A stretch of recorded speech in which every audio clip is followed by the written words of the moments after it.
દાહોદમાં પોલીસ કર્મચારી જ દારૂની હેરાફેરી કરતા ઝડપાયા। દાહોદના ચાકલિયામાં દારૂની હેરાફેરી કરવા બદલ 3 પોલીસ કર્મચારીઓ સામે ગુનો નોંધાયો છે। ચાકલિયા પોલીસ સ્ટેશનમાં ફરજ બજાવતા 3 સામે ગુનો। ચાકલિયા, ઝાલોદ અને એલસીબી પોલીસ સ્ટાફને પેટ્રોલિંગ દરમિયાન ખાનગી બાતમી મળી હતી। હેડ કોન્સ્ટેબલ મોહન તાવડિયાની કારમાં દારૂ હતો। હેડ કોન્સ્ટેબલ અર્જુન ભુરિયા અને પોલીસ કોન્સ્ટેબલ પ્રકાશ હઠીલા કરતા હતા પાયલોટિંગ। પોલીસને જોઈ દારૂ ભરેલી ગાડી મૂકી પોલીસ કર્મચારી ફરાર થઈ ગયા। ચાકલિયા પોલીસે ગાડીની તલાશી લેતા કુલ 66,646 રૂપિયાનો વિદેશી દારૂ અને ગાડી મળી કુલ 5,66,646 રૂપિયાનો મુદ્દામાલ ઝડપી પાડ્યો। ફરાર પોલીસ કર્મચારીઓ સામે ગુનો નોંધી તપાસ હાથ ધરાઈ છે। દાહોદમાં કાયદાના રક્ષકોએ જે કાયદો તોડ્યાની ઘટના સામે આવી છે તેને લઈને અમારી સાથે દાહોદ જિલ્લાના જે ડીવાયએસપી છે ઝાલોદ ડિવિઝનના ડીઆર પટેલ સાહેબ અમારી સાથે જોડાયા છે। તેમની સાથે વાત કરું। સાહેબ, તમામ ઘટના કઈ રીતની બની હતી અને જે આ 3 પોલીસ કર્મીઓની સંડોવણી સામે આવી છે તેને લઈને સમગ્ર ઘટના શું હતી? ઘટનાક્રમ એ રીતેનો છે। ગઈ તારીખ 12/1/2026 રોજ ચાકલિયા પોલીસ સ્ટેશનના પીઆઈ સંદીપ વસાવા, ઝાલોદ પોલીસ સ્ટેશનના પીઆઈ રવિ ગામિત તેમજ દાહોદ જિલ્લા પોલીસની એલસીબીની ટીમ ચાકલિયા પોસ્ટે વિસ્તારમાં નાઇટમાં પેટ્રોલિંગમાં હતા।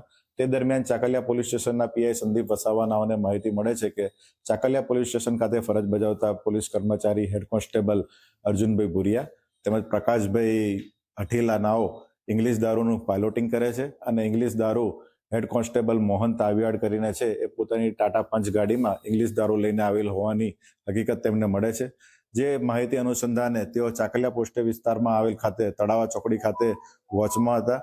તે દરમિયાન આ બંને ગાડીઓ ત્યાંથી પસાર થાય છે અને એમને રોકવાનો, બેટરીના અજવાળે એમને રોકવાનો પ્રયત્ન કરવામાં આવે છે, પણ આ બંને ગાડીઓ રોકાતી નથી।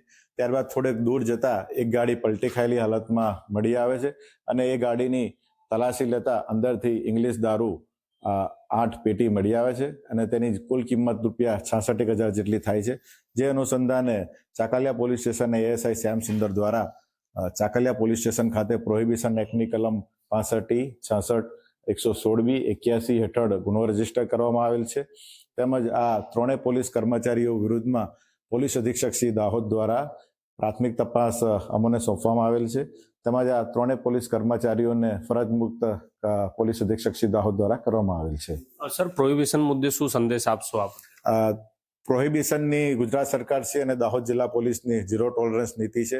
એમાં કોઈ પણ પોલીસ કર્મચારી કે કોઈ પણ પોલીસ અધિકારી કે કર્મચારીની કોઈ પણ સંડોવણી જણાશે તો પોલીસ અધિક્ષક દ્વારા આ બાબતે કડક કાર્યવાહી કરવામાં આવેલી છે અને 0 ટોલરન્સની નીતિ છે એ 0 ટોલરન્સની નીતિ પ્રમાણે કાર્યવાહી કરવામાં આવેલ છે। હજી ચોક્કસથી કહી શકાય કે જે આ 3 કોન્સ્ટેબલ છે તેઓને અત્યારે ફરજ મુક્ત કરી દેવામાં આવ્યા છે અને તમામ પર જે છે તે કાયદાકીય કાર્યવાહીનો જે શકંજો છે તે કસાઈ રહ્યો છે। ધ્રુવ ગોસ્વામી, ઝી મીડિયા, દાહોદ।